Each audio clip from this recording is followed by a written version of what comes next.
Let's break this illusion right here, right now, because you've been taught that love means constant words, endless texts, and chasing closure. But let me tell you something dangerous and true. The avoidant doesn't go silent because they're over you. They go silent because you touched a part of them they've spent years trying to bury, a part of them that whispers, don't trust, don't feel, don't need. You think their silence means they're done with you, that you were just another person who didn't matter, easily forgotten and replaced? But let me shake that lie straight out of your bones. Their silence is not peace. Their silence is not closure. Their silence is a screaming storm behind closed doors. It's emotional chaos wearing a poker face. It is emotional overload they never learned to regulate, and you were the trigger that unlocked it. Understand this, avoidants are not emotionless. They are overfeelers trapped in underexpression. They are the ones who learned early on that being vulnerable meant being hurt, that needing someone meant weakness, that loving too deeply meant losing control. So they built walls, steel-reinforced silence, cold behavior. They trained themselves to walk away before they could be walked out on. But here's the truth that they don't want anyone to see, especially you. When you came into their life, when you showed them a taste of real intimacy, their system didn't stay calm, it went into shock. You see, people think that detachment is a sign of strength. No. In the world of avoidance, detachment is a trauma reflex. It's the emergency button they smash the moment someone gets too close. And you got close, too close, closer than anyone else ever dared. You saw through their perfectly curated mask. You didn't flinch when they pulled away. You didn't chase when they pushed. You mirrored their silence with your presence, and that scared them more than rejection ever could. They didn't expect you to understand them. They didn't expect you to be that calm force in their storm.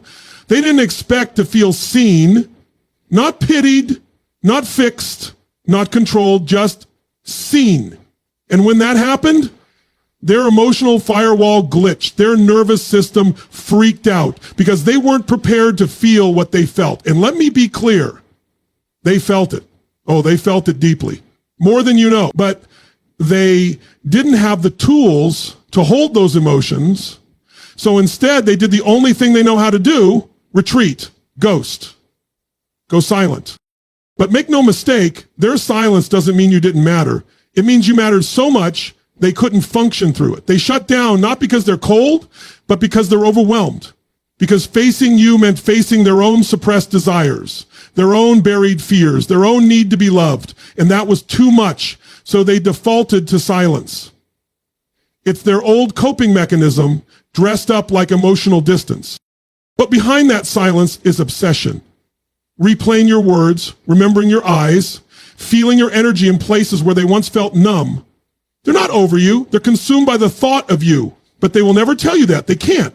Because telling you would mean tearing down the walls they've relied on to survive. And survival, to them, has always meant distance. Let me say something you probably haven't heard enough. Your presence disrupted their entire emotional ecosystem. You showed them something stable, something grounded, something safe. And for a person who grew up learning that love is unpredictable, that love equals pain, that's terrifying. You weren't chaos. You were clarity. And clarity is unsettling when you've lived your whole life in confusion.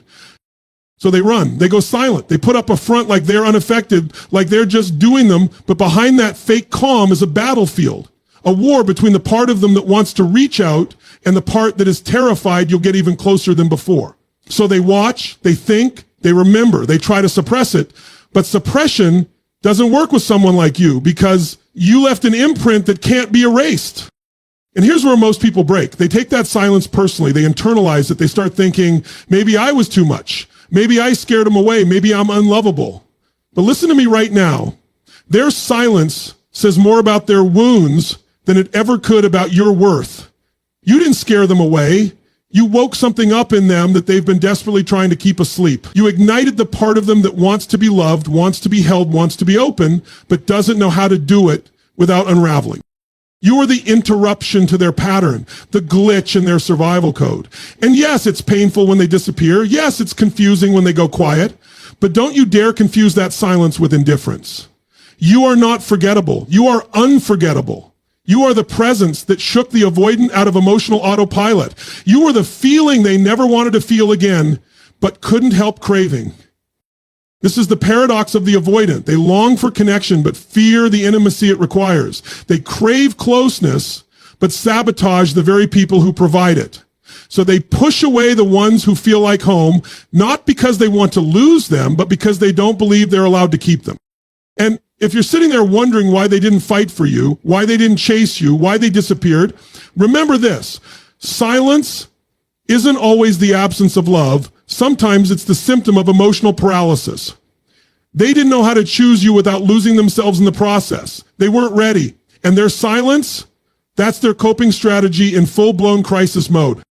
But that doesn't mean you lower your standards. That doesn't mean you wait for them in the dark, because their silence is not your cue to shrink.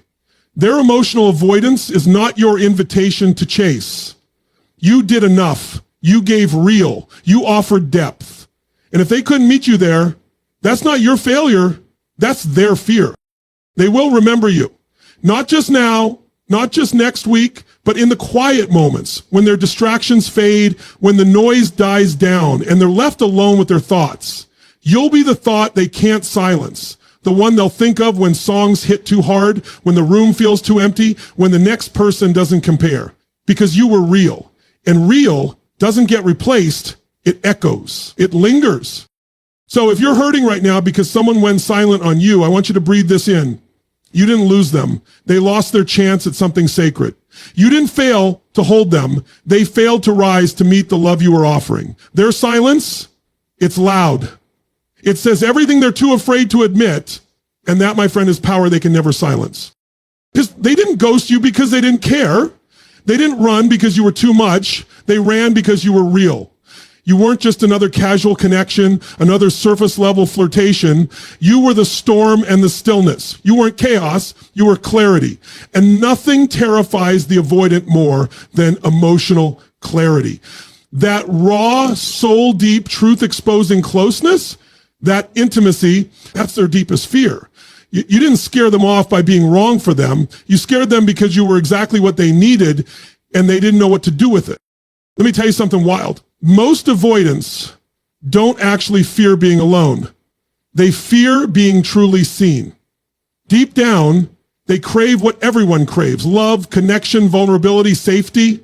But life taught them early that love is dangerous, that getting close means getting hurt, that the moment someone sees all of you, the broken parts, the needy parts, the unpolished pieces, they'll walk away. So they created a strategy. They build walls, routines, habits, distractions, and they call it independence, but it's not. Independence is isolation wearing a mask.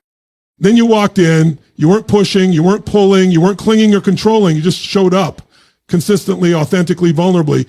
And that kind of presence, that hit differently. That stirred something in them that had been asleep for years, maybe decades. You didn't try to change them. You didn't try to fix them. You just saw them. And that moment, that exact moment when they felt seen by you, it sent their emotional nervous system into a full-blown panic. It wasn't your intensity that made them bolt. It was your stability. It was the emotional mirror you held up without even trying. Because when someone is used to shallow waters, they don't know how to swim in the ocean. You became the ocean. They weren't ready. And because they weren't ready, they had one option left: run, disappear, go quiet, retreat into their shell, and pretend you never cracked them open. But that's the thing. Once a soul has been touched, it can't be untouched. Once someone has seen the light, they can't unsee it. And whether they admit it or not, you were that light. They didn't expect to feel so much. They didn't expect to crave someone's energy like oxygen. They didn't expect their thoughts to spiral when you weren't around. That constant hum of your presence, your voice, your words, your attention became a rhythm they secretly relied on. And when that rhythm became too powerful to ignore, when their heart started beating louder than their fear, that's when they shut down, because to surrender to that love would mean lowering the defenses they've clung to for survival. The avoidant isn't afraid of you. They're afraid of what you activate in them. You pull up memories they've buried, desires they've denied, longings they pretend don't exist. You touched a place so deep inside them that silence felt safer than truth. They go quiet because feeling that much is terrifying. because loving that deeply feels like drowning when you've spent your life on dry land. They never learned to swim in vulnerability, and you dropped them into the deep end without even meaning to. And now you're sitting there blaming yourself, wondering if you pushed too hard, if you misread the signs, if you imagined the connection. You didn't. The connection was real, too real. So real that their nervous system labeled you as a threat, not because you were dangerous, but because you represented everything they secretly wanted but didn't believe they deserved.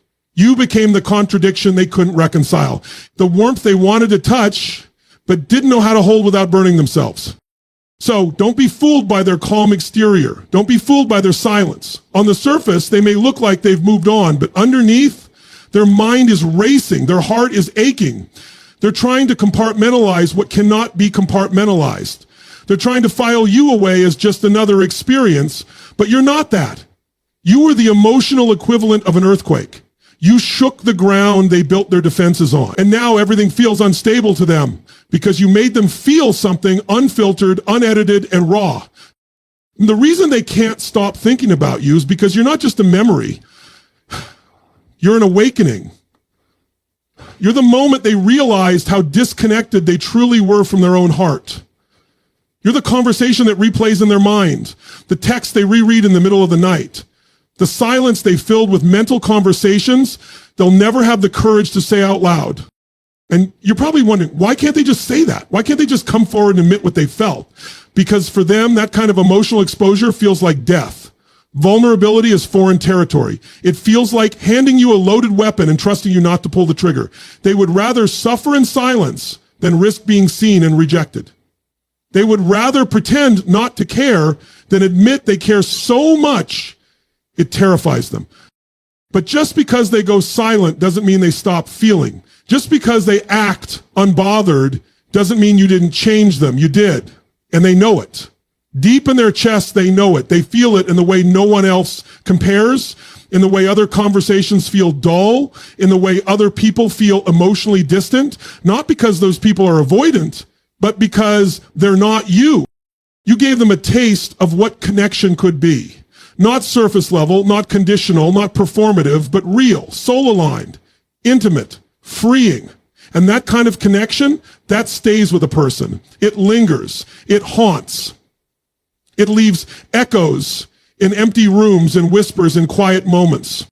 It goes silent because they feel too much and don't know how to hold it. They go silent because your presence activated a storm they never trained for. They go silent not because they're done, but because they don't know how to begin again without facing the version of themselves you exposed. The version that feels, that needs, that wants more than just detachment and distance. You became a mirror, and now they can't look away, even when you're gone. That's why they can't stop thinking about you, because you weren't noise, you were signal. You weren't a distraction, you were depth. You didn't fill space, you expanded it. And they may never say it out loud, but your impact is imprinted on their emotional DNA. And no silence can erase that, ever. When they go silent, don't mistake it for strength.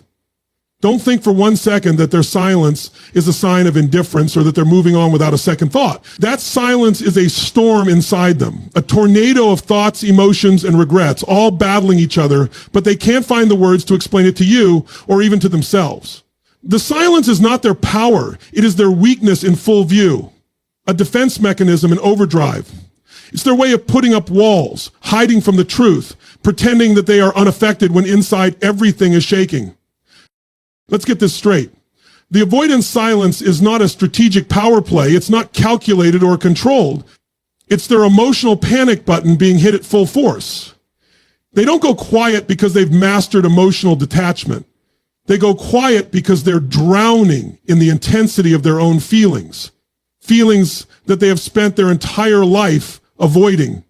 Feelings they've never learned how to manage. And you came along and you pulled those feelings to the surface, dragged them out of hiding, and now they're suffocating under the weight of what they can't control. So they do what they know best.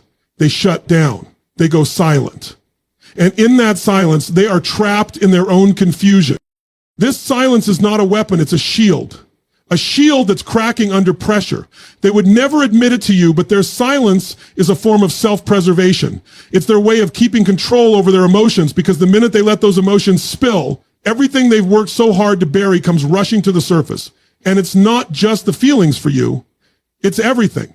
Their fears, their insecurities, the walls they've built to protect themselves from getting hurt again. When they go quiet, they're not just hiding from you, they're hiding from themselves, from the terrifying vulnerability they feel when you come into their life and force them to confront a truth they're not ready to face. That truth is that they might actually want you, and wanting you is a risk they're too afraid to take.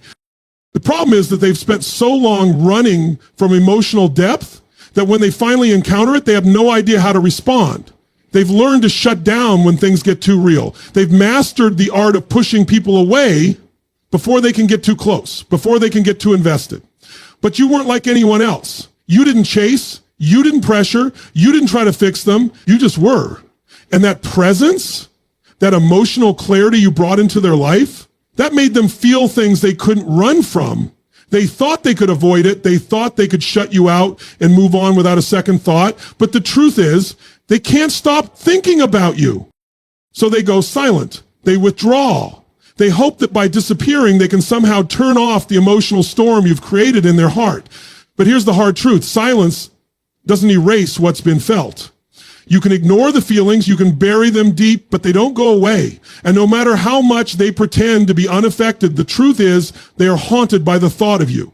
You've left an imprint they can't shake off. They may try to distract themselves with other people, other activities, but at the end of the day, it's you they're thinking about. It's you they are replaying in their mind over and over again, wondering why it feels so impossible to just move on.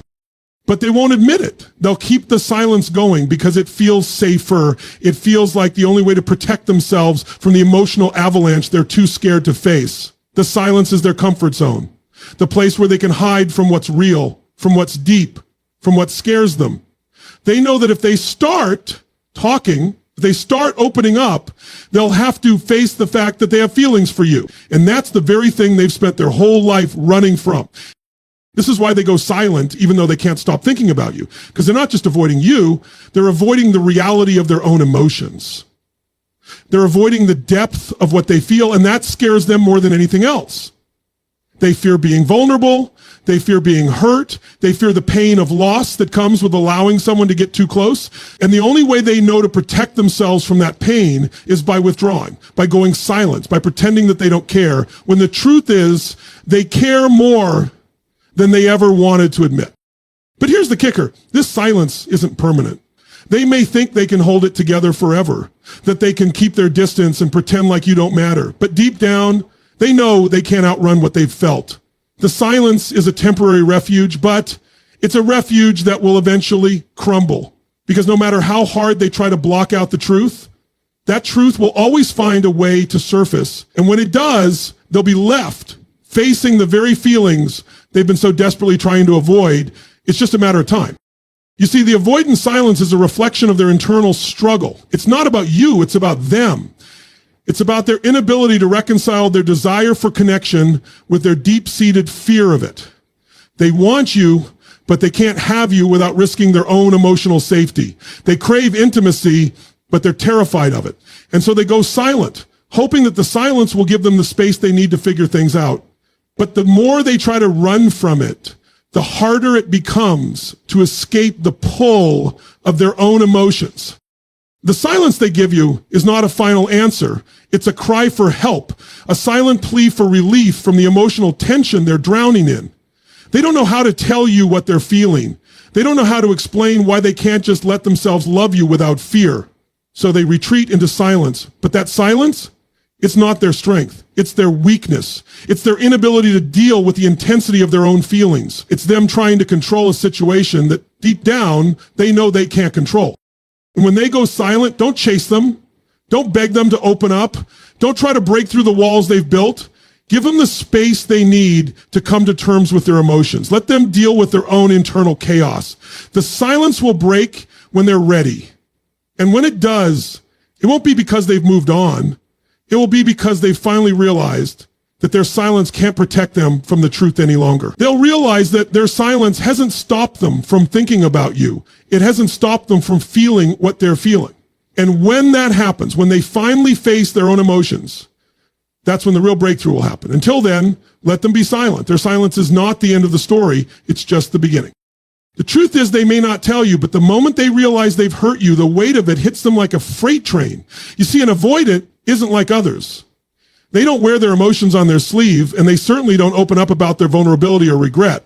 But when they realize they've hurt you, the person they care about, it's like an internal earthquake shakes them to their core. The silence, the distance, the ghosting, the absence. It was never about you. It was about their fear of getting too close, of opening themselves up, of risking everything. But when they hurt you, it exposes something raw and undeniable deep within them, a truth they can't hide from anymore. The reason why they act the way they do, the reason they retreat instead of embracing love, is because their core belief tells them that getting too close to someone means inevitable pain, loss, and abandonment. They're terrified of feeling exposed. They're terrified of allowing someone into their inner world. It's not that they don't want love. It's that they want it in the most extreme, paradoxical way possible. They want the intimacy, the connection, the deep love, but only when they're in control, only when they've set the pace, only when they can manage the vulnerability to keep themselves safe. And when you see past their walls, when you start to break down their defenses, it feels like a threat to their very identity. But here's the kicker. They don't know how to handle the emotions that come with being truly seen. They've never learned how to process vulnerability without shutting it down, without withdrawing. They've never been taught how to handle that delicate balance between emotional closeness and independence. And because of that, they pull away. They retreat into themselves because their fear of being hurt, of being exposed, is greater than their desire to open up. They run before they can even see how beautiful the connection could be. And then when they realize they've hurt you, that they've pushed you away, hurt your feelings, made you feel insignificant, it crushes them in a way they don't know how to deal with. It's not just about you anymore. It's about the fact that they have failed. They've failed at being honest, at being open, at being what you needed them to be. You see, when an avoidant realizes they've hurt you, something shifts inside them. The walls they've carefully constructed begin to crumble, and what's left behind is an emotional vulnerability that they don't know how to handle. They've spent their entire lives building armor, keeping people at a distance, avoiding the pain of loss. But when they've hurt someone they care about, it triggers an emotional collapse. They can't escape the guilt. They can't escape the realization that their fear has led them to hurt someone they were too afraid to get close to in the first place. The regret doesn't come from the fact that they've lost you. It comes from the fact that they've hurt themselves in the process. They've pushed you away not because they didn't care, but because they didn't know how to manage the feelings they had for you. And now they're left wondering if it's too late to make things right. For the avoidant, it's not about ignoring you, avoiding you, or wanting you out of their life. It's about pushing you away to protect themselves from the deep well of emotions they don't know how to navigate. But the second they realize that in doing so they've hurt you, it's like an awakening. The walls they built to keep themselves safe feel like a prison, and the regret they experience in that moment is unbearable. They realize that their withdrawal, their silence, their lack of communication has hurt you. And in doing so, they've sabotaged something that could have been beautiful. This realization stings them deeply because it challenges everything they've ever believed about love and connection. It forces them to confront the possibility that maybe, just maybe, love isn't something to fear. Maybe it's something to embrace, even with all the risk that comes with it. And that's when the panic sets in. That's when the avoidance transforms into something much deeper, something more complex. Because the avoidant isn't just afraid of being vulnerable. They're afraid of facing the consequences of their vulnerability. They're afraid of losing control. They're afraid of being rejected, of being abandoned, of being left out in the cold when they finally open up. And when they realize they've hurt you, that fear takes on a new shape. It's no longer about keeping you at arm's length to protect themselves. It's about the realization that they've pushed someone away who cared about them. And that realization feels like a dagger to the heart. In that moment, they can't help but think, why did I do this? The regret becomes a shadow that follows them wherever they go. They can't shake the thought that they've messed up, that they've ruined something that could have been good. But here's where it gets interesting. The regret they feel isn't always expressed. It's internalized. It's buried beneath layers of self-protection, emotional walls, and fear of rejection. And so while you may not see it on the surface, inside, they're battling with the emotional weight of what they've done. And no matter how much they try to block it out, that weight doesn't go away. It festers. It eats away at them because deep down they know they've hurt you. And that's the worst pain of all for someone who has spent their life avoiding emotional hurt, knowing that they've caused pain themselves. When an avoidant realizes they've hurt you, they enter a state of confusion. They don't know what to do with themselves. They want to reach out, but they're afraid that it's too late. They want to apologize, but they're unsure if you'll even hear them out. They want to fix things, but they're terrified that you'll see their vulnerability and use it against them. The paradox is that they need to make amends, but the very act of opening up and admitting they were wrong feels like an act of self-destruction. They're caught between wanting to make things right and being paralyzed by the fear of being rejected. But here's something you need to understand. The fact that they've realized they've hurt you means they care more than they show. It means that they've opened their eyes to the very thing they fear the most, the truth of their emotions. And when that truth hits them, it forces them to confront the very fear they've been running from. They are now forced to reconcile their desire for connection with their deepest fear of it. And that process, it's not easy, it's not quick, but it's real, and it's the first step toward real change, even if it's hard for them to show it. So when you sense that regret in their silence, know that it's not just about the hurt they've caused you, it's about the pain they've caused themselves by avoiding their own vulnerability. They've hurt you, yes, but in the process, they've also hurt their own capacity to love. And that realization, that deep gut-wrenching awareness, is the catalyst for change. Whether they admit it to you or not, this moment is when things can shift. The question is whether they'll be brave enough to face it